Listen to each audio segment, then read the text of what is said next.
इसके बारे में चर्चा कर लेते हैं। अर्थमेटिकल रीजनिंग, अंक गणितीय तर्क शक्ति।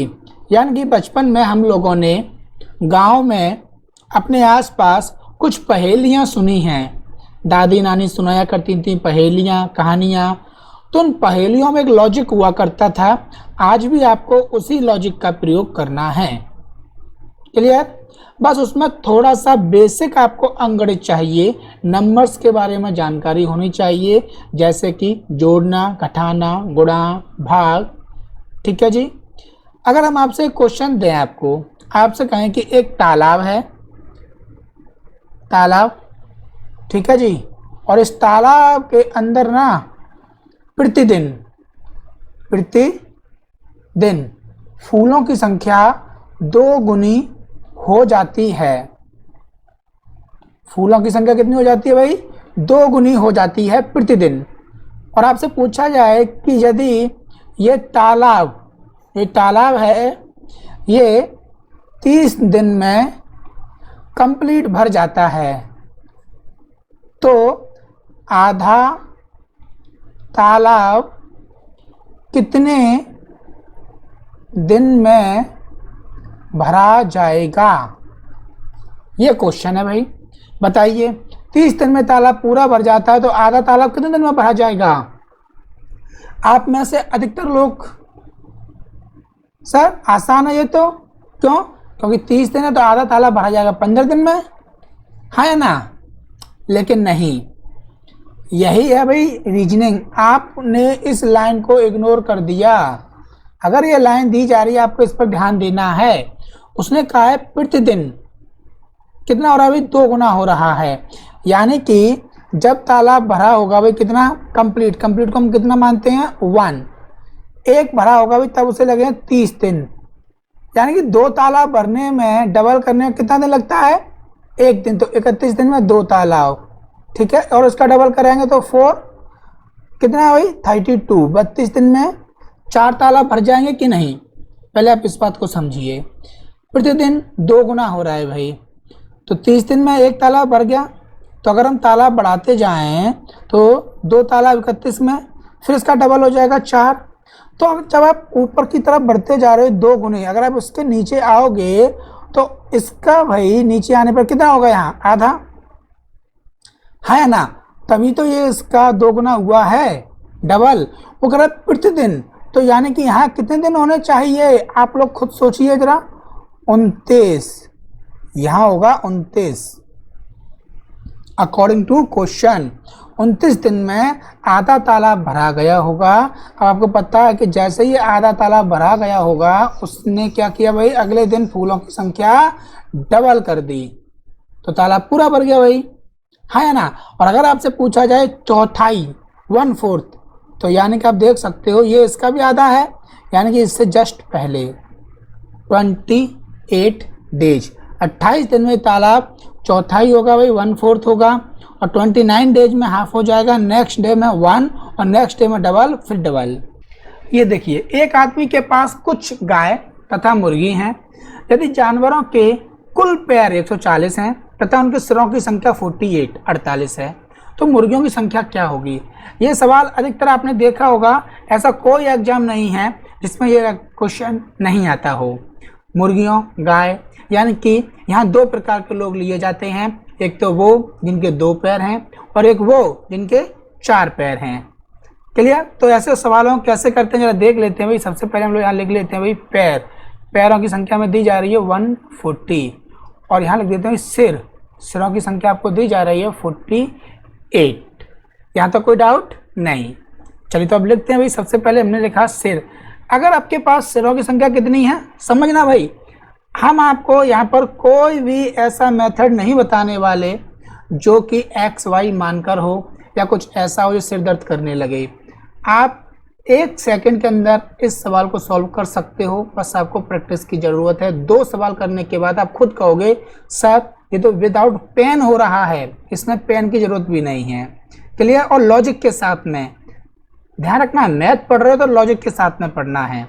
तो इसने कहा आपसे सिर कितने 48, तो हमें इतना पता है कि टोटल जो भी लोग हैं 2 पैर वाले और 4 पैर वाले, मिला करके 48 लोग हैं। क्यों? क्योंकि किसी के 2 सिर तो होते नहीं है भाई, तो इसीलिए हमने यहाँ लिख दिया भाई 48 और इसको हमने बांट दिया 2 भागों में। एक तो भाई जो वो जिनके 2 पैर हैं यानी कि मुर्गी हो जाएगी यहाँ, और एक वो जिनके 4 पैर हैं यानी कि यहाँ गाय आ जाएगी। ओके, ये 2 पैर वाले और ये 4 पैर वाले। अब मुर्गी के पैर 2 होते हैं, आपने यहाँ 2 लिख दिए, प्लस हम लोग ये जानते हैं कि अगर जो 48 सिर हैं यानी कि 48 हमारे पास में जानवर हैं, तो प्रत्येक के पास कम से कम 2-2 पैर तो होंगे ही होंगे भाई, 2 से कम पैर तो किसी के पास है नहीं है, हाँ या ना। तो हम ये मान के चलते हैं कुछ समय के लिए कि जो गाय है ना उनके पास भी 2 पैर तो कम से कम हैं, कम से कम, लेकिन 4 होते तो इन 2 को ना अलग लिख देते हैं, ये भी अलग हो गए। अब देखिए 48 जो सिर हैं, 4800 लोग हैं, सभी के पास कम से कम 2-2 पैर तो होंगे ना, हाँ या ना। तो बताइए इस प्रकार पैरों की संख्या कितनी हो गई कम से कम 48 के हिसाब से? यहाँ हो जाएगी भाई पैरों की संख्या 48 × 2 यानी कि 96 पैर आप बांट चुके हो। समझना, पैरों की संख्या आपने कितनी बांट दी भाई? 96, जिसमें 2 पैर वाले तो सभी कंप्लीट हो ही गए, और जो 4 पैर वाले हैं उनको भी 2-2 पैर हमने बांट दिए। अब ये पैर की संख्या की, लेकिन रियल में पैर की संख्या कितनी है भाई? कुल पैरों की संख्या कितनी दी जा रही है भाई आपको? 140, हाँ या ना। तो यहां से आप देख सकते हो एक्स्ट्रा पैर हमारे पास बच रहे हैं भाई, एक्स्ट्रा पैर। और वो कितने बच रहे हैं एक्स्ट्रा पैर? 4 इधर, 40 इधर, यानी कि 44। अब जो ये 44 पैर हैं ये किसके हिस्से में जाने चाहिए भाई? मुर्गी के पास? नहीं ना, मुर्गी के 2 ही पैर होते हम दे चुके हैं। अब ये 44 हैं, हमने गाय को कितने पैर दिए थे 96 में? 2-2 पैर। अभी गाय को कितने पैर देना बाकी हैं? सभी गायों को 2-2 पैर अभी और दिए जाएंगे, और पैर हमारे पास हैं कितने? 44। तो सोच लीजिए 44 पैर हैं और प्रत्येक व्यक्ति को आपको कितने देने हैं? 2-2। तो कितने लोगों में बांट जाएंगे भाई? ये 22 लोगों में बट जाएंगे। तो इस प्रकार पता चलता है कि गाय जो है हमारे पास वो है 22 और टोटल थे ये 48, 22 गाय। तो रिमेनिंग पार्ट जो बचेगा बाकी के माइनस करने पर तो वो हो जाएंगे हमारे पास 26, और 26 क्या आ जाएंगी? मुर्गियाँ। समझ में आ गया? तो इस प्रकार हम लोग बता सकते हैं कि मुर्गियाँ या गाय कितने होंगे।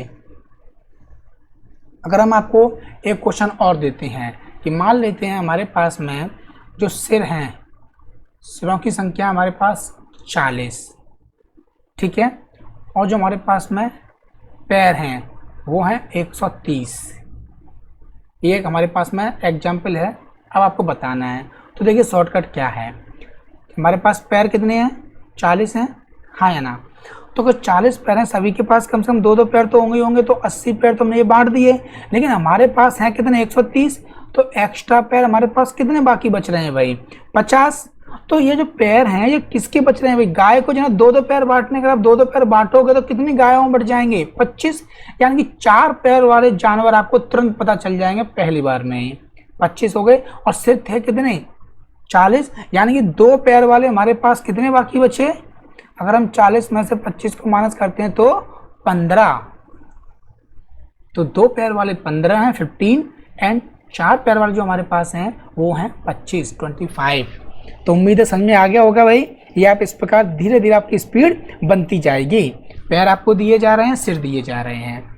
चलते हैं हम अगले सवाल की ओर। नेक्स्ट अच्छा क्वेश्चन है। एक बंदर 45 मीटर ऊंचे खंबे पर चढ़ना चाहता था। ओके, ये आपके पास में कोई खंबा है, पोल है, जिसकी हाइट है 45 मीटर।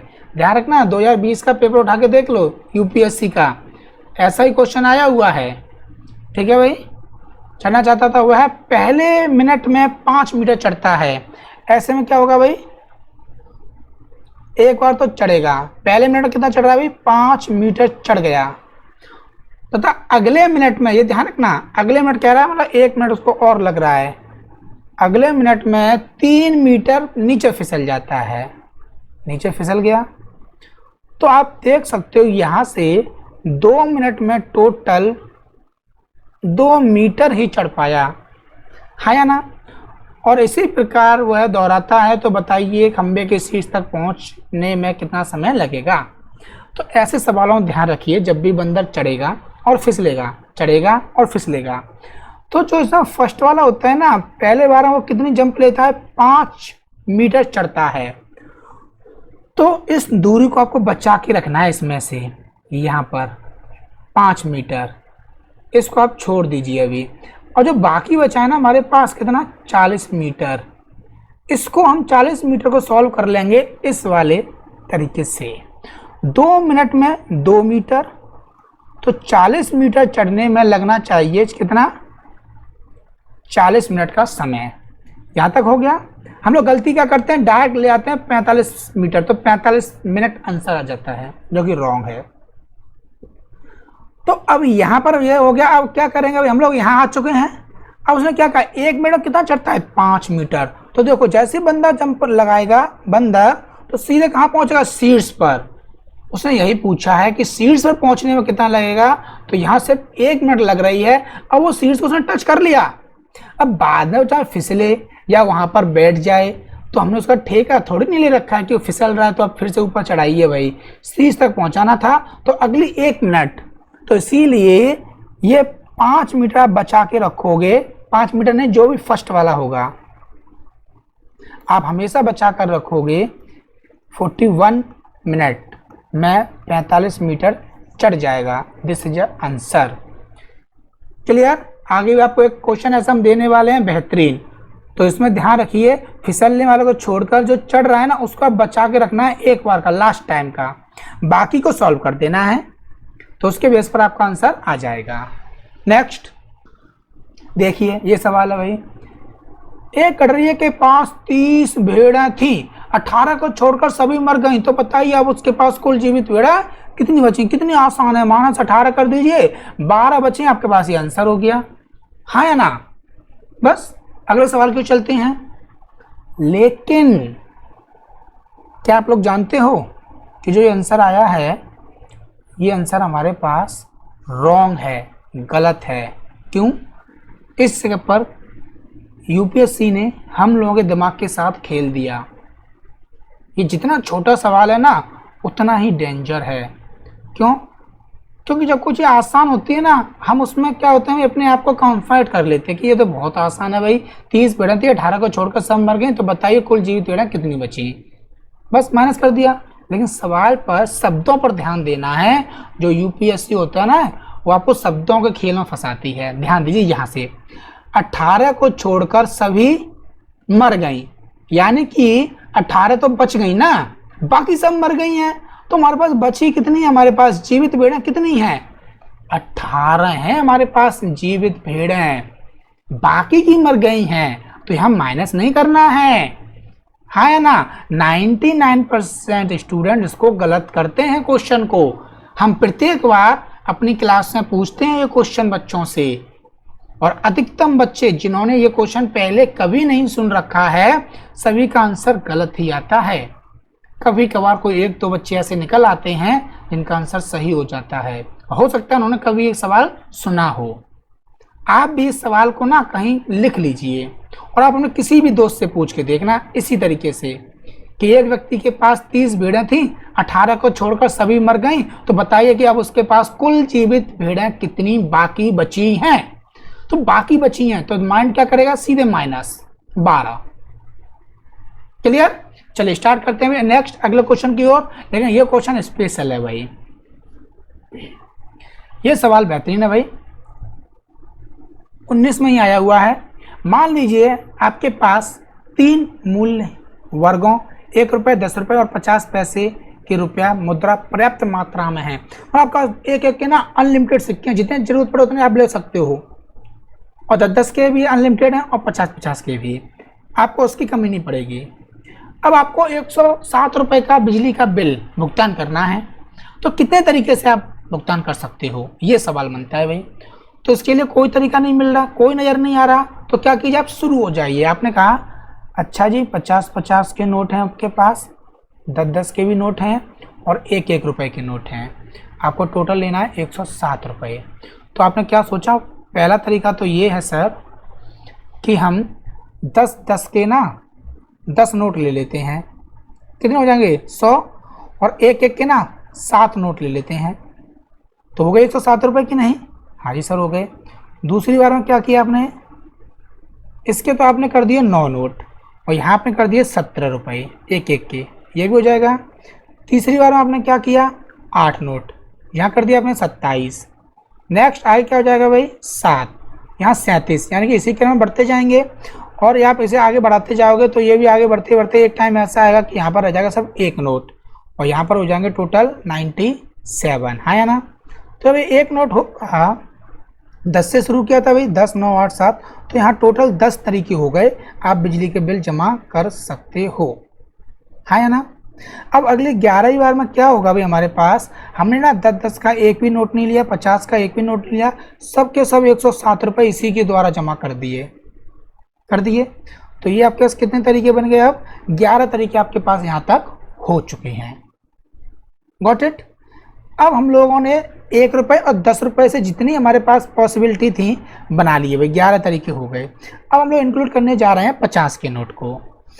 तो जो 12वां तरीका होगा वो क्या होगा भाई, हमारे पास में एक 50 का नोट होगा हमारे पास उसमें, ठीक है, एक 50 का नोट हमने कर लिया उसमें, और बाकी सब कर लेते हैं 1-1 के नोट, सिक्के, 57 सिक्के हो जाएंगे 1-1 के, तो हो गया 107 रुपये, एक तरीका ये बन गया।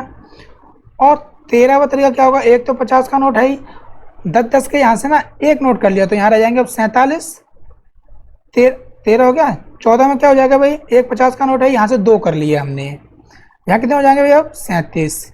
फिर आगे बढ़ाएंगे भाई हम लोग यहाँ 15, तो यहाँ हो जाएंगे भाई एक नोट, यहाँ 3 और यहाँ 27। 16वां तरीका क्या होगा, एक नोट यहाँ 4, तो यहाँ हमारे पास कितना हो जाएगा ये 17, और ये नेक्स्ट यहाँ एक नोट और ये पूरे 5 नोट 10-10 के और यहाँ 7, तो ये कितने तरीके होगा भाई 17, यानी कि आपको 17 तरीके मिल चुके हैं। लेकिन 50 का नोट हमने एक बार लिया है, अगर हम इसमें ऐसा कर देते हैं +1, एक तरीका और है, 50-50 के नोट आपने 2 ले लिए, 10-10 के आपने 0 लिए और 1 रुपये के आपने ले लिए 7, क्या तो नहीं बनेगा भाई? तब भी तो बन जाएगा। तो एक तरीका और एक हमारे पास है, तो टोटल 18 तरीक़ों से हम लोग बिल जमा कर सकते हैं। क्लियर? इसके लिए कोई मेथड नहीं है अगर आप सोचोगे तो, लेकिन लॉजिकली तरीके से आप तुरंत उसका 1 मिनट के अंदर आंसर पा सकते हो, इस तरीके से आप सोच करके, इमेजिन करके। अच्छा सवाल है भाई। नेक्स्ट अगले सवाल की ओर बढ़ते हैं हम लोग। अगला सवाल है हमारे पास, सुनीता कागज के, ये भी आप देख सकते हो 19 से हमने लिया है भाई। सुनीता कागज के एक पत्रक को 3 टुकड़ों में काटती है। Okay, first, second and third. पहले टुकड़े की लंबाई 1 अंक वाली 3 विषम आवाज संख्याओं के औसत के बराबर है। तो भाई हमारे पास 1 अंक वाली आवाज संख्या होती कौन कौन सी हैं? ये टोटल है 1 अंक वाली। अब कह रहा है अभाज्य विषम, यानी कि विषम होनी चाहिए और अभाज्य, तो ये हट जाएगी क्योंकि विषम नहीं है, और ये भी हट जाएगी। कह रहा 3 विषम अभाज्य संख्याओं के औसत, इनका आप औसत ज्ञात करोगे तो इनका औसत कितना निकल के आ जाएगा भाई हमारे पास में 3, 5, 7/3, यानी कि 15/3 बराबर 5। तो भाई एक संख्या तो आपको एग्जैक्ट मिल गई, इसमें कोई माथापच्ची करने की जरूरत नहीं है। आगे दूसरे टुकड़े की लंबाई, इसकी बात हो रही है, टुकड़े की लंबाई पहले टुकड़े की लंबाई और तीसरे टुकड़े की 1/3 लंबाई। अब तीसरे टुकड़े की 1/3 लंबाई, तीसरा टुकड़ा तो हमें पता ही नहीं है भाई, तो क्या क्या इसको हमने लेट माना तीसरा टुकड़ा है हमारे पास x, ठीक है, x मान लिया। अब हम इसकी बात कर सकते हैं दूसरे टुकड़े की जो लंबाई है ना, पहले टुकड़े की लंबाई और, तो पहले टुकड़े की लंबाई कितनी है 5, और तीसरे टुकड़े की 1/3 लंबाई के योग के बराबर है। तो तीसरा टुकड़ा क्या है हमारे पास x, इसका 1/3 के बराबर है। तो ये हमारे पास मिल गया, अभी दूसरा हो गया, तीसरा भी हो गया। आगे तीसरे टुकड़े की लंबाई, अब इसकी और बात हो रही है, पहले तो अपने x मान ही लिया है, आप इसके बराबर में एक और लिख सकते हो, तीसरे टुकड़े की लंबाई अन्य दो टुकड़े यानी कि पहला और दूसरा, अन्य दो टुकड़ों की लंबाई के योग के बराबर है, यानी कि इनके योग के बराबर है। तो बस यही तो आपके पास में मिल गया भाई, जहां से हमें इक्वेशन बन सकती है। पहला टुकड़ा कितना है 5 और दूसरा कितना है अभी हमारे पास ये रहा 5 + x/3। सॉल्व करके x नहीं निकाल सकते भाई? हाँ जी सर। तो x ये इधर आ जाएगा भाई -x/3, ये हो गया 10, ये हो गया 2x/3 बराबर 10, 3 इधर जाएंगे तो 2x बराबर 30 एंड x बराबर 15। तो यहाँ से आप देख सकते हो भाई फर्स्ट, सेकंड एंड थर्ड हमारे पास कितना आ गया 15 आ गया, और सेकंड हमारे पास कितना हो जाएगा भाई 5 + 15/3 यानी कि 5 बराबर 10, और फर्स्ट 5 था ही। कंडीशन आप एक बार चेक कर सकते हो, पहले दूसरे की लंबाई के योग के बराबर तीसरा है, सही बात है भाई, 1/3 है, तीसरा है। तो पूछ रहा है तो कागज के मूल पत्रक की लंबाई कितनी है, तो मूल पत्रक कितना होगा भाई, टोटल होगा कि नहीं तीनों का, तो 5, 10 और 15 यानी कि 30 हमारे पास ये लंबाई निकल कर आ गई। 30 यूनिट, मीटर में हो या सेंटीमीटर में, जो भी होगा ये आपके पास टोटल पत्रक हो गया। अच्छा सवाल है भाई, बेहतरीन क्वेश्चन है। तो ये था आपका अर्थमेटिकल रीजनिंग। तो उम्मीद है आपको समझ में आ गया होगा भाई, बेहतरीन क्वेश्चन है, अच्छा क्वेश्चन है। चलिए आज के लिए इतना ही करते हैं, अगली क्लास में मिलते हैं हम लोग, उसके बाद करते हैं बेहतरीन क्वेश्चन। अगला चैप्टर आपका LCM एंड HCF। तो अपना ध्यान रखिए, अपने परिवार का ध्यान रखिए, जब जरूरत हो तभी बाहर निकलिए। जय हिंद, जय भारत।